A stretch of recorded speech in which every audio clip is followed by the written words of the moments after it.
Homosexuality has recently undergone a surge toward acceptance all over the world, and this shift has occurred both under the law and in the minds of society. But homosexuality is not a modern phenomenon. In 1200 BC, Achilles fought alongside his lover at the Battle of Troy in ancient Greece, and this was described at Plato's Symposium in Athens as being militarily advantageous for these two lovers to fight alongside each other and to fight harder because they were fighting with the one that they loved. And in ancient Rome, in 60 BC for example, Julius Caesar was bisexual, as were at least 13 other Roman emperors. And this bisexuality ranged throughout all levels of society in ancient Rome. But homosexual relationships were not common. It was more common to have homosexual acts occurring because they were seen as a form of domination over someone else.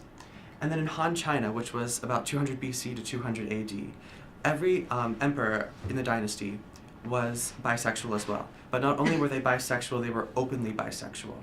And this is significant because it left us with a record of their lovers, and it shows that they were not, they didn't hide their bisexuality.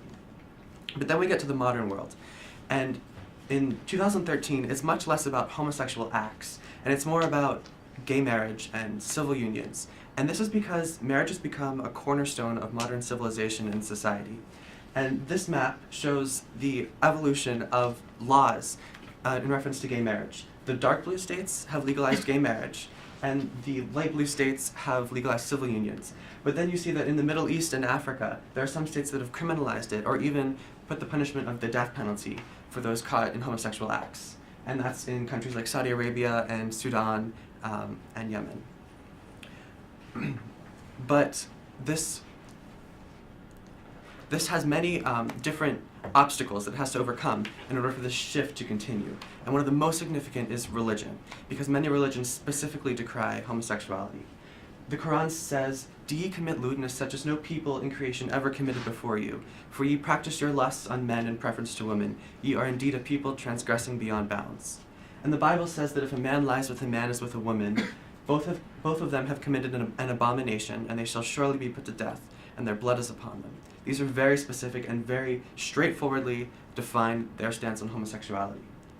The United States is one of the best examples of this shift towards acceptance, though, because even though it shows this divide between the black states that have passed constitutional amendments banning gay marriage, there are the red states that have legalized gay marriage or civil unions. But what is most telling about this map and what shows this surge and this shift are the striped states, like Illinois, which just last week the state legislature signed a bill, or not signed a bill, but passed a bill legalizing gay marriage. And this week, the governor of Hawaii signed into law a bill legalizing gay marriage. So the shift is ongoing and gaining momentum. But there are also many events in the United States that exemplify this shift, such as the Supreme Court decisions that occurred this year. The Defense of Marriage Act is one of those, and DOMA was struck down in 2013. It defined marriages between a man and a woman under federal law. So for example, if you lived in Massachusetts and where gay marriage is legal, the federal government did not recognize that marriage as legitimate. So if you were in a gay marriage and you were in the military, your spouse would not receive military benefits if they were in the military. You could not jointly file your taxes, and the estate tax was not waived if your spouse were to die. Another example is Proposition 8, which was in California, and that also defined marriages between a man and a woman, and that was also struck down by the Supreme Court this year. But what's interesting about this is that it was passed by referendum, which means a majority of the voters agreed with the proposition. It was 52-48. But what has really propelled this surge and made this change have been leaders and celebrities and entertainers who have come out in support of gay marriage and homosexuality and enabled this surge. And one of the most prominent is President Obama, who became the first sitting president to endorse gay marriage and marriage equality. He was very vocal about it, not in 2008, but in 2012 he was very vocal about it. He ran on it, and he even mentioned it in his inaugural address the second time. Another one is Steven Spielberg, who, famous movie director, he said, "Discrimination has no place in any constitution," and he was talking about Prop 8 in California.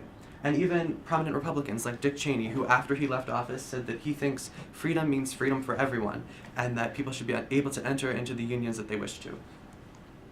Bill Clinton, who actually signed the Defense of Marriage Act into law in 1996, said earlier this year that he thinks it should be overturned, which it was, and that he has become a prominent proponent of gay rights.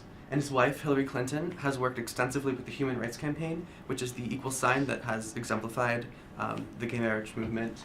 And even entertainers like Beyonce, who posted this on Instagram, she said, "If you like it, you should be able to put a ring on it. Hashtag we will unite for marriage equality."